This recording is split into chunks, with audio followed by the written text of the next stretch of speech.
RCR, la red que comunica y une al Perú. Vamos a tomar contacto y también le agradecemos la amabilidad que tiene con RCR al doctor Rudecindo Vega, analista político, columnista en el diario Uno, exministro de Estado. Le agradecemos la amabilidad de compartir esta comunicación a través de RCR. Doctor Rudecindo Vega, qué gusto saludarlo. Gracias, como siempre, muy amable. Muy amable a ti, José, y encantado de estar en el programa para comunicarme con los televidentes. ¿Qué salida le encontramos a la crisis en el país, ¿no? Hemos visto, conversábamos hace un momento con el presidente de la Asamblea Nacional de Gobiernos Regionales, ¿no? Lo que plantea él y lo plantean otros es que el gobierno tenga ya una posición mucho más clara en lo que respecta al adelanto de elecciones generales, un cronograma y establecer los mecanismos, ¿no?, de una transición, ¿no?, pero en un plazo corto. Me gustaría conocer su opinión, porque usted también tiene la suya, ¿no? Ha planteado también la necesidad de adoptar medidas que logren calmar la situación. Sí, mira, José, yo lo primero que tendría que decir es reconocer la decisión del gobierno, la decisión de la presidenta Dina Boluarte de enmendar su primera declaración, ¿no? Ella, el día que juramentó el cargo, señaló que su idea era llegar al 2026, igual que el Congreso. Pero ya con todo este tema, la convulsión social, antes de anoche anunció como una medida para tranquilizar las aguas el adelanto de elecciones a abril del 2024. Para quienes más o menos hemos estado siguiendo el tema, yo lo he venido y además he venido escribiendo, lo que he señalado que sí, que era un tema importante el adelanto de las elecciones, pero no alargarlo demasiado. El 2024, por la forma como se está dando esta convulsión social en todo el país y que no está, o sea, el anuncio de las elecciones al 2024 no ha bajado el clima, más aún se sigue incrementando paulatinamente. Creo que habría que hacerlo más corto. Habría que pensar en el 2023. Y lo voy a decir por qué. El gobierno de Dina Boluarte con el premier Angulo mandan ayer un proyecto de ley al Congreso señalando elecciones en 2024. Pero ya el Congreso, en la Comisión de Constitución, ha aprobado un proyecto igualito, solamente cambiando fechas, es igualito, en donde dice que las elecciones serían el 2023. Entonces, el Congreso viene con un proyecto de hace semanas señalando que sería el 2023 y Dina Boluarte señala que sería el 2024. Claro, para el Congreso sería en abril del 2023, para que la transición sea en julio, pero ahí sí estaríamos con plazos muy cortos y que podrían complicar muchísimo el tema de las elecciones y seguramente ahí sí iríamos con más de lo mismo. Entonces, pero ir al 2024 también es muy largo. Entonces yo he propuesto un nuevo cronograma con la finalidad de ayudar a salir de esta crisis. Y es lo siguiente. De hoy en adelante, hasta marzo, hasta el mes de marzo, se hacen los cambios a las reglas de juego, las modificaciones constitucionales. ¿Hay que reformar la Constitución? Sí. ¿En qué aspecto? En recortar el mandato, porque tiene que haber una reforma constitucional que diga que el mandato de los que tenemos ahora en la presidencia y en el Congreso será recortado hasta el 2023. Entonces, eso es una reforma constitucional y esa reforma constitucional podría ir acompañada de algunos cambios de reglas de juego, tanto políticas como electorales. Por ejemplo, yo he escuchado que las autoridades electorales y muchos especialistas salen y dicen, pero los plazos electorales, los que están en la ley, no se van a poder cumplir. Claro, no se van a porque esos son plazos en épocas de normalidad. Ahora no estamos en una época normal y entonces ahí se necesita un mandato constitucional que permita ajustar los plazos. Entonces yo digo, a marzo cambio, reforma constitucional y cambio de las reglas de juego. En abril se convoca a elecciones. Viene toda la campaña, abril, mayo, junio, julio, agosto, septiembre, 6 meses. En octubre vamos con la primera vuelta. Y en noviembre vamos con la segunda vuelta.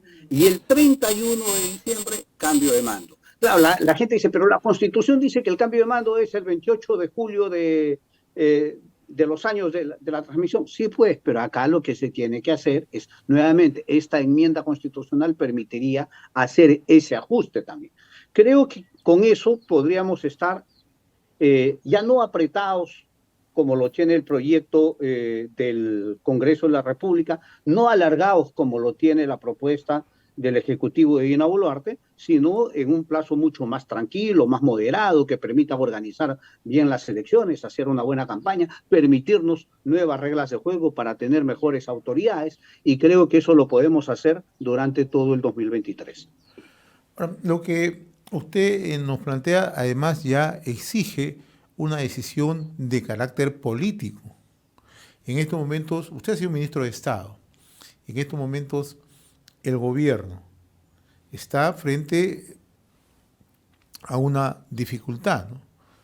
Tiene un gabinete conformado más por profesionales, gente vinculada a la academia, técnicos, ¿no? Lo que le falta es respuesta política. ¿Cómo salimos de esto? Hemos visto ayer en la presentación en el Congreso, si bien es cierto, ¿no? El gobierno es un gobierno bien intencionado, pero las salidas que se tienen que encontrar tienen que ser las más rápidas y las salidas que permitan, o sea, una transición ordenada. Sí, mira, José, yo te agradezco la pregunta. Yo he insistido en este tema. Yo conozco a muchas de las personas que hoy están en el gabinete y no dudo de su capacidad profesional, su buena intención y la buena intención del gabinete que pueda tener.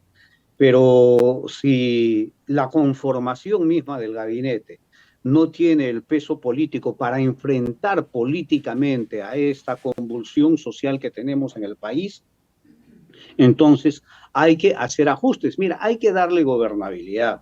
Yo he ido escuchando las declaraciones de algunos ministros, del Premier, del ministro de Justicia y de los que han ido saliendo, y sinceramente lo que te digo es, siento que están en otra, que no miran el tema de que esta convulsión social sigue creciendo. O sea, el anuncio de la presidenta de adelantar las elecciones al 2024 no ha tranquilizado. Esto sigue. Ya existen 7 muertos, hay varias comisarías que más, y se siguen movilizando a nivel nacional. Entonces, lo que necesita poner orden, sí, hay que poner orden. Pero además necesita voluntad política. Este es un conflicto político que tiene que enfrentarse también políticamente y no solo policialmente. Por ejemplo, es urgente, necesario, emergente, si quieres, que la presidenta convoque al Consejo de Estado, que convoque al Acuerdo Nacional, que designe ministros que puedan ir, como lo acaba de pedir el presidente del gobierno regional del Cusco, a los departamentos, a tratar de articular mesas que permitan dialogar, concertar, consensuar y bajar este clima. Esta crisis política necesita respuestas políticas y soluciones políticas, además de las policiales, porque eso tampoco hay que descartarlo, ¿no? Pero, y siento que el gobierno todavía no se da cuenta de lo que tiene entre manos, todavía no se da cuenta que tiene que actuar en el Ejecutivo, y como tú lo acabas de señalar, seguramente están con una visión demasiado académica, están analizando, evaluando, investigando, cuando en realidad el Ejecutivo lo que requiere es capacidad ejecutiva. Las demandas que se están registrando en el país, de una otra manera, obedecen a una agenda que era conocida, ¿no? El tema del adelanto de elecciones, la impopularidad del Congreso, se exige el cierre del Congreso de la República, ¿no?, que culmine su mandato lo más pronto posible, ¿no? Y además demandas de carácter social en temas educativos, en temas de salud, infraestructura, etcétera, etcétera, ¿no? Pero estamos viendo otras demandas, doctor Vega, ¿no? Una de ellas están pidiendo la excarcelación de Pedro Castillo, ¿no? Y a eso, al unísono, se suma una postura, y me gustaría, como hombre de derecho que es usted, que nos dé su apreciación, ¿no? Los gobiernos de Argentina, los gobiernos de Colombia, de México y también de Bolivia han en realidad expresado su respaldo a Pedro Castillo, y en realidad lo que instan a la comunidad internacional es a mirar el caso peruano, porque aparentemente aquí se están cometiendo una serie de, digamos, no se está cumpliendo un marco legal. ¿Cómo Sí, aprecia mira, usted ese José, lo tema? primero que debo decirte es, al presidente Castillo hay que seguirle un debido proceso y un proceso justo.